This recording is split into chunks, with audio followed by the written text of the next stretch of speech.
Good morning. आज हम लोग पढ़ने वाले हैं विलियन का वीडियो 46, जिसमें हम पढ़ेंगे वाष्पदाब का अवनमन, लोअरिंग ऑफ वेपर प्रेशर। पिछले क्लास में हम लोगों ने पढ़ा है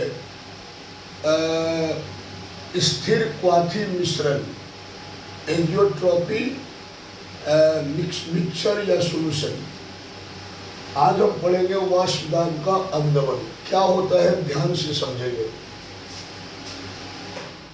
देखो, हमने पढ़ा है कि वाष्पदाब के आधार पर पदार्थ दो टाइप का होता है। वाष्पदाब के आधार पर पदार्थ जो होता है, आधार पर पदार्थ कितने टाइप के होते हैं? दो टाइप के। एक होते हैं वाष्पशील पदार्थ,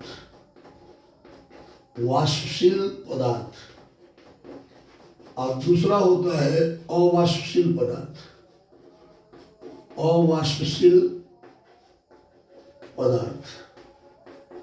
ठीक है।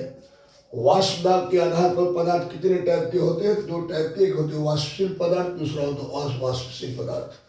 वाष्पशील पदार्थ मतलब वह जो वेपर प्रेशर बनाता है, अवाष्पशील पदार्थ मतलब वह जो वेपर प्रेशर नहीं बनाता है।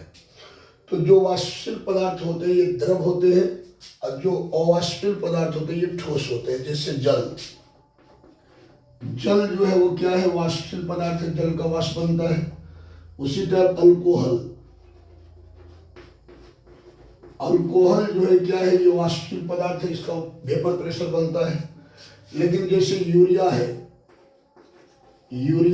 चीनी है, नमक है, ग्लूकोज है, ये सब अवाष्पशील पदार्थ है, क्योंकि ये सबका वेपर प्रेशर नहीं बनता है।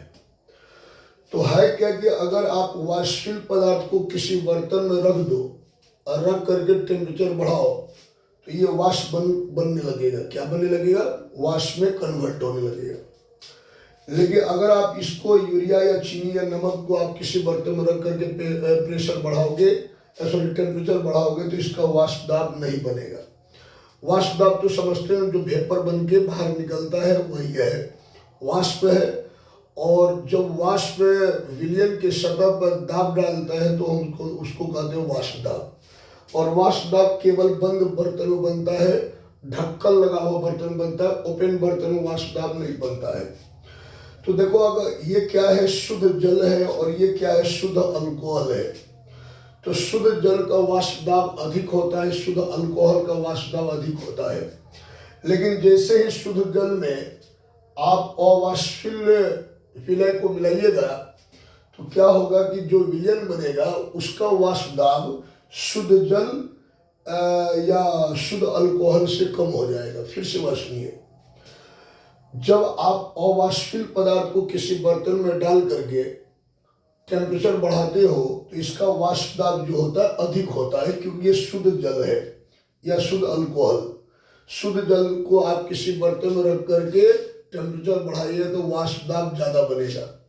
लेकिन अब आप क्या कीजिए, इसी शुद्ध जल में आप कोई भी अवाष्पशील पदार्थ को मिला दीजिए, तो आप देखिएगा क्या कि शुद्ध जल का जितना वाष्पदाब था, अब जो विलयन बना है उसका वाष्पदाब शुद्ध जल से कम हो जाएगा। जल यहाँ क्या है? विलायक है।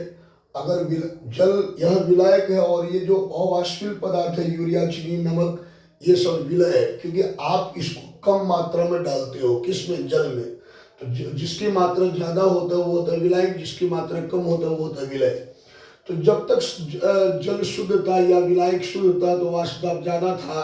लेकिन जैसे ही आपने शुद्ध विलायक में आप यूरिया, चीनी, नमक इनमें से किसी को मिलाते हो तो वाष्पदाब कम हो जाता है।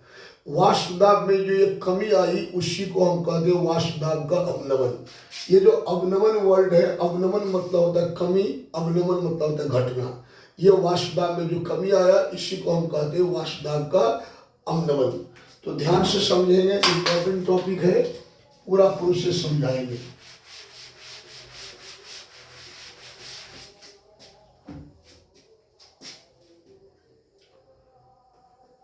जब किसी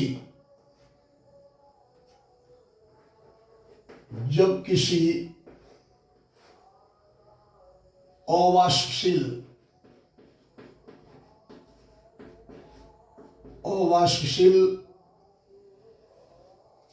विलय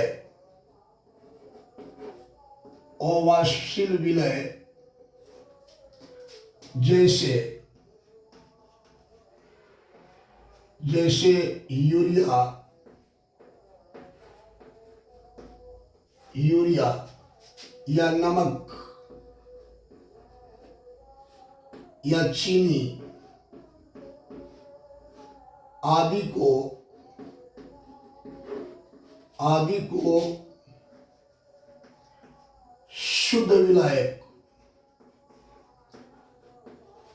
शुद्ध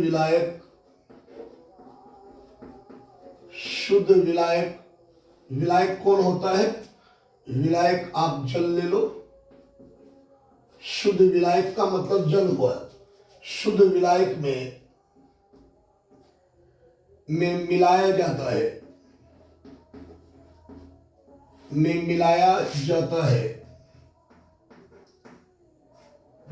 है तो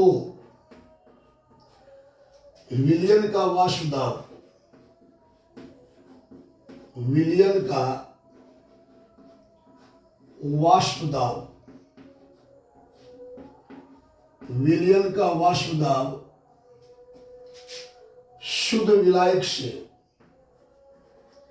शुद्ध विलायक मतलब जल, शुद्ध विलायक से कम हो जाता है।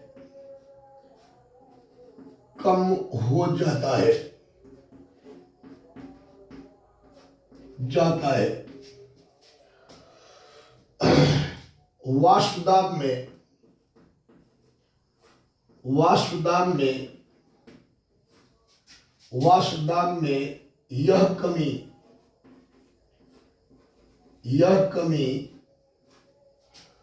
वाष्प दाब का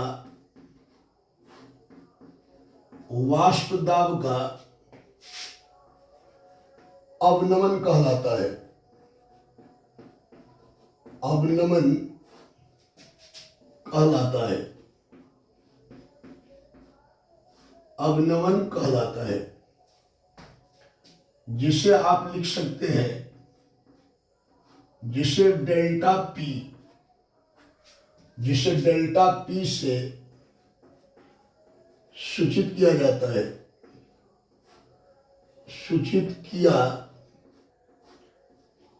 जाता है। देखो क्या लिखे हैं, जब किसी अवाष्पशील विलय जैसे यूरिया, नमक, चीनी आदि को शुद्ध विलायक मतलब जल में मिलाया जाता है तो विलयन का वाष्प दाब शुद्ध विलायक से कम हो जाता है। वाष्प दाब में यह कमी वाष्प दाब का अवनमन कहलाता है, जिसे डेल्टा पी से दर्शाते हैं। जैसे देखिए, ध्यान से समझिएगा। अब आपके मन में एक विचार आता होगा कि सर शुद्ध विलायक मतलब जल का वाष्प दाब ज्यादा होता है।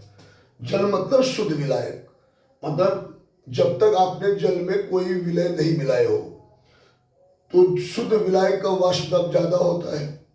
जैसे ही उसमें कोई अवाष्पशील विलय को मिलाते हैं तो जो विलयन बना उसका वाष्प दाब शुद्ध विलायक से कम हो जाता है। अब ऐसा क्यों होता है, आपके मन में ये क्वेश्चन आता होगा, तो इसका कारण समझ लीजिए। कारण अवाष्पशील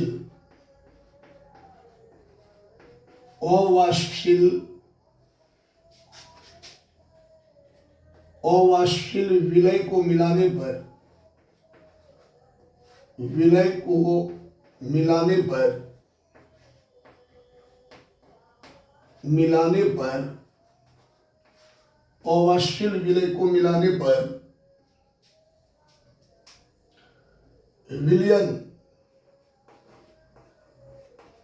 विलयन के सतह पर सतह पर कुछ विलय के कण आ जाते हैं, विलय के कण आ जाते हैं, आ जाते हैं, जिससे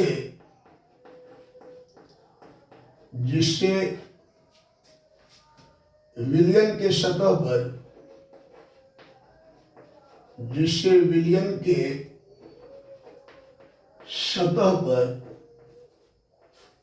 जिसे विलयन के सतह पर शुद्ध विलायक, शुद्ध विलायक, शुद्ध विलायक के कणों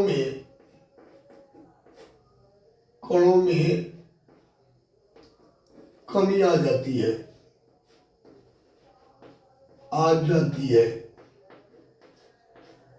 आ जाती है। यही कारण है, यही कारण है, कारण है कि विलयन का वाष्प दाब, विलयन का वाष्प दाब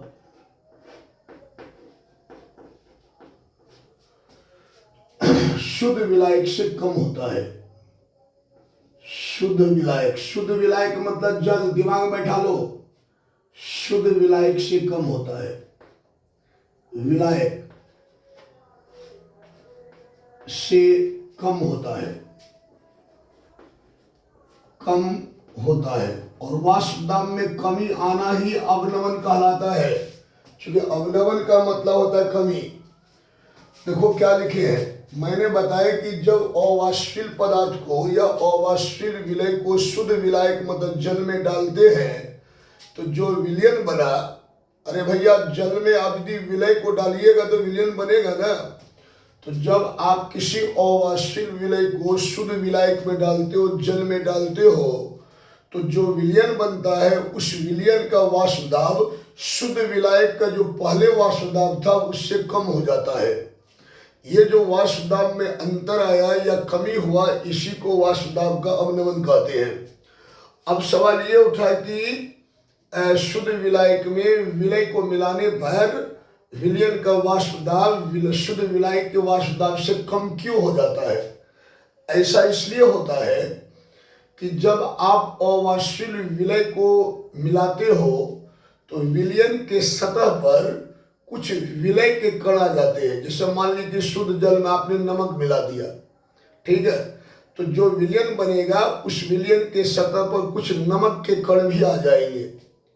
नमक क्या है? विलय है, तो विलय के कण आ जाएंगे, जिससे क्या होगा कि विलायक के कणों में, सतह पर विलायक के कणों में कुछ कमी आ जाएंगे, और विलायक के कण का में कमी आने के कारण ही वाष्प दाब में कमी आ जाती है। क्योंकि आपको पता है कि केवल वाष्पशील पदार्थ ही वाष्प दाब बनाते हैं, अवाष्पशील पदार्थ कभी भी वाष्प दाब नहीं बनाता है। तो जैसे नमक डालोगे ना, मान लीजिए आपके पास बर्तन में पानी भरा हुआ है, अब उसमें जैसे नमक डालिएगा आप, तो क्या होगा कि पानी का वाष्प दाब पहले से कम हो जाएगा, क्योंकि नमक है अवाष्पशील, पानी है वाष्पशील। तो नमक डालने से विलयन के सतह पर नमक आ जाते हैं, जिससे शुद्ध विलायक का कण कम हो जाता है। शुद्ध विलायक का कण घटने से वाष्प दाब कम हो जाती है। देखो लिखे हैं, अवाष्पशील विलय को मिलाने पर विलयन के सतह पर कुछ विलय के कण आ जाते हैं, जिससे विलयन के सतह पर शुद्ध विलायक के कणों में कमी आ जाती है। यही कारण है कि विलयन का वाष्प दाब शुद्ध विलायक से कम हो जाता है। अब आप इसको फिगर से देखिए। जैसे मान लीजिए कि एक पात्र है आपके पास, पात्र मतलब बर्तन होता है, एक पात्र है आपके पास, ये पात्र है, और इसमें इस टाइप का ढक्कन लगाओ, क्योंकि वाष्प दाब के लिए ढक्कन लगा बर्तन होना चाहिए। और इसमें आपने भर दिया, मान लेते यहां तक आपने शुद्ध विलायक को भर दिया। शुद्ध विलायक मतलब जल को भर दिया, और जल का नाम रख देते ए। तो ये बात बताइए, इसमें जब आपने जल भरा है तो इसमें केवल जल एक न कण होगा, क्योंकि आपने इसमें केवल जल रखी हो। तो ये विलयन के सतह पर केवल किसके कण होंगे? जल के कण होंगे। और जल के कण को क्या माने? ए माने हैं, तो केवल ए होंगे यहाँ पर विलयन के सतह पर। ए बोले तो जल का कण, ये जल का कण है। तो अब क्या होगा कि जल का सारा जले का कण है, तो वेपर प्रेशर तो ज्यादा नहीं बनेगा यार। ये जो बूंद बूंद डाल रहे हैं ना, ये वेपर प्रेशर है, ठीक है। और शुद्ध जल के या शुद्ध विलायक के वेपर प्रेशर को हम लिखते हैं, शुद्ध विलायक के वेपर प्रेशर को दर्शाते हैं पी नॉट से। किससे दर्शाते हैं? पी नॉट से। अब आप क्या कीजिए, ये शुद्ध विलायक में मिला दीजिए आप अवाष्पशील विलय को। तो हम यहां प्लस कर रहे हैं और लिख रहे हैं अवाष्पशील, अवाष्पशील विलय, अवाष्पशील विलय। अवाष्पशील विलय को आप बी मान लो। क्या मान लो? बी। अवाष्पशील विलय में क्या क्या हो सकता है? नमक हो सकता है, यूरिया हो सकता है, चीनी हो सकता है, ग्लूकोज हो सकता है, ग्लूकोज, इनमें से कुछ भी हो सकता है। अब आप देखिए कि अभी तो वेपर प्रेशर ज्यादा बन रहा है, लेकिन जैसे ही आप इसको डालिएगा देखिए क्या होगा। ध्यान से देखिएगा, समझ में ना आता हो तो कमेंट करके बताएं, तो हम कोशिश करेंगे आपको ज्यादा अच्छा समझाएं। देखिए आपने इसमें क्या मिला दिया? शुद्ध विलायक में अवाष्पशील विलय को। अब इसमें अवाष्पशील विलय को क्या माने? बी, और शुद्ध विलायक को क्या माने? ए। तो अब ये विलयन में क्या क्या आ गया? ए प्लस बी, दो अभी अब आ गया ना, विलयन बन गया ना।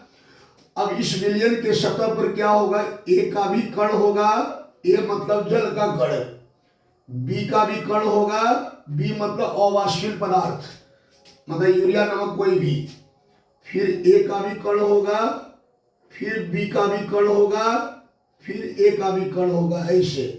तो अब एक बात बताइए, बी का कण क्या है? अवाष्पशील है। क्या नमक का वाष्पदाब बनता है? क्या यूरिया, चीनी, ग्लूकोज ये सब वाष्पदाब बनाते? नहीं बनाते हैं। तो जैसे आपने इसको मिलाया तो पहले क्या था? विलयन के केवल क्या था? केवल विलायक का ही कण था यहाँ, इसलिए वाष्पदाब ज्यादा बन रहा था। लेकिन जैसे आपने वाष्पशील पदार्थ को मिलाया तो विलयन के सतह पर कुछ अवाष्पशील विलय का भी कण आ गया। ये देखो, ये बी लिखे हम, ए है, बी है, ए है, बी है, ए है, ये बी लिखा हुआ है, बी, ठीक है। तो क्या हुआ कि जैसे आप अवाष्पशील पदार्थ को मिलाए तो क्या हुआ कि विलयन के सतह पर जो विलयन बनी उसके सतह पर विलायक का कण तो था ही, लेकिन विलय का कण भी आ गया है। तो विलय के कण आने से विलायक का कण सतह पर घट गया। तो विलायक का कण घटा तो वेपर प्रेशर घट जाएगा, क्योंकि केवल विलायक का कण ही, विलायक कौन है रे? वाष्पशील है, जल है, जल वाष्पशील होता है बेटा। केवल वाष्पशील पदार्थ ही वाष्पदाब बनाते हैं, अवाष्पशील पदार्थ वाष्पदाब नहीं बनाते, इसी कारण तो घट गया है। तो जब इसको आप डालते हैं इसमें, तो इनके सतह पर जो विलयन बना उनके सतह पर विलायक का कण तो है ही। देखो ए लिखे हैं, विलय का भी कण आ जाते हैं। तो विलय क्या होते हैं? अवाष्पशील, जबकि विलायक क्या होता है? वाष्पशील। इसलिए यहाँ वेपर प्रेशर पहले से कम हो गई, केवल ए का ही वेपर प्रेशर बनेगा, ऐसे केवल ए का बनेगा, बी का वेपर प्रेशर नहीं बनेगा, क्योंकि बी यहाँ क्या है? अवाष्पशील है। तो ये जो विलयन का वाष्पदाब है इसको आप लिखोगे, विलयन के वाष्पदाब को लिखते हैं पी एस से, ठीक है। पी से वेपर प्रेशर हुआ, एस से हुआ सॉल्यूशन। तो इस टाइप से आपने क्या देखा कि जब हम शुद्ध विलायक में किसी भी अवाष्पशील पदार्थ को मिलाते हैं तो विलयन जो बनता है उसका वाष्प दाब शुद्ध विलायक के वाष्प दाब से कम हो जाता है। वाष्प दाब में जो कमी आया इसी को हम कहते हैं वाष्प दाब का अवनमन। अब मैंने कहा कि ये कमी क्यों आया, क्योंकि जब शुद्ध विलायक था तो केवल यहाँ पर विलायक का ही कण था, इसलिए वाष्प दाब ज्यादा बन रहा था। लेकिन जैसे ही उसमें अवाष्पशील पदार्थ को मिलाया तो उस विलयन के सतह पर शुद्ध विलायक के साथ साथ कुछ विलय के भी कण आ गए हैं। तो विलय क्या है, अवाष्पशील है, तो विलय के कण आ जाने से विलायक का कण सतह पर कम गई। विलायक का कण सतह पर कम हो जाने से वाष्प दाब पहले से कम हो गई। ये जो वाष्प दाब में अंतर आया इसी को हम कहते हैं वाष्प दाब में अवनमन या वाष्प दाब का अवनमन। अब हम इसका इक्वेशन लिख लेते हैं। तो अगर कहेगा वाष्प दाब का इक्वेशन, वाष्प दाब में अवनमन का इक्वेशन क्या होगा, तो आप कहोगे वाष्प दाब, वाष्प दाब का अवनमन, का अवनमन लिखो या में अवनमन लिखो, एक ही बात हुआ, का अवनमन। वाष्प दाब के अवनमन को किससे दर्शाते हैं, डेल्टा पी से। ये हो जाएगा डेल्टा पी बराबर, बताओ क्या होना चाहिए equation, P S minus P note होना चाहिए कि P note minus P S होना चाहिए। घटा कैसे करते हैं आप, वाष्प दाब में अंतर कैसे निकालेंगे आप, बड़ा वाष्प दाब में छोटा वाष्प दाब को घटा के या छोटा वाष्प दाब में बड़ा वाष्प दाब को घटा के, ऑलरेडी बड़ा में छोटा को घटा करके। तो शुद्ध विलायक का वाष्प दाब को लिखते पी नोट से और विलयन के वाष्प दाब को लिखते पी एस से। तो शुद्ध विलायक का वाष्प दाब ज्यादा है, विलयन का वाष्प दाब कम है, तो इसको लिखा जाएगा P note minus P S. यही हुआ बेटा वाष्प दाब का अवनमन का इक्वेशन। आई होप कि आपने इस वीडियो को समझा होगा। समझ में आए तो कमेंट जरूर करें, लाइक करें